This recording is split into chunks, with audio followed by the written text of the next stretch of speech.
మహానాడులో 3 రోజుల పాటు టీడీపీ విధానాలు క్రమశిక్షణలపై సభ జరిగిన విషయం తెలిసిందే. పలు తీర్మానాలు, వైసీపీపై ఎక్కుపెట్టిన బాణాలు అన్నీ దేశమంతా తెలిసినవే. అయితే మహానాడు ముగిసిన తర్వాత వైసీపీ ప్లీనరీలు కూడా అద్భుతంగా జరుగుతున్నాయి. నియోజకవర్గాల్లో పార్టీ నాయకులు కేడర్లో జోష్ తెప్పిస్తున్నారు. ఇక ఈ నెలలో గుంటూరులో జరుగుతున్న జాతీయ స్థాయి ప్లీనరీలకు కూడా ఏర్పాట్లు చురుకుగా జరుగుతున్నాయి. అయితే టీడీపీ నాయకులు మాత్రం వైసీపీ నగరి ఎమ్మెల్యే రోజాపై తీవ్ర స్థాయిలో విమర్శలు చేస్తూనే ఉన్నారు. కాకినాడ వైసీపీ ప్లీనరీల్లో ఎమ్మెల్యే రోజా మాట్లాడారు. సీఎం, సైకిల్ అధినేత చంద్రబాబు, మంత్రి లోకేష్ పై ఆమె విరుచుకుపడ్డారు. దీంతో టీడీపీ నాయకులు ఆమెపై కౌంటర్ అటాక్ చేశారు. ఆమె ఎప్పుడూ ఒక పార్టీలో ఉండరని, కమిట్మెంట్ ఉండదని తూర్పుగోదావరి జిల్లా పిఠాపురం ఎమ్మెల్యే ఎస్వీఎన్ఎస్ వర్మ మండిపడ్డారు.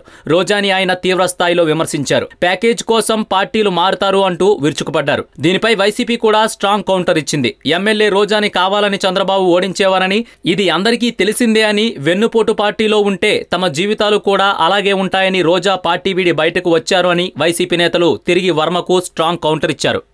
ఈ వీడియో మీకు నచ్చినట్లయితే లైక్ చేయండి, షేర్ చేయండి. మరిన్ని అప్డేట్స్ కోసం మా జనహితం టీవీని సబ్స్క్రైబ్ చేయడం మాత్రం మర్చిపోకండి.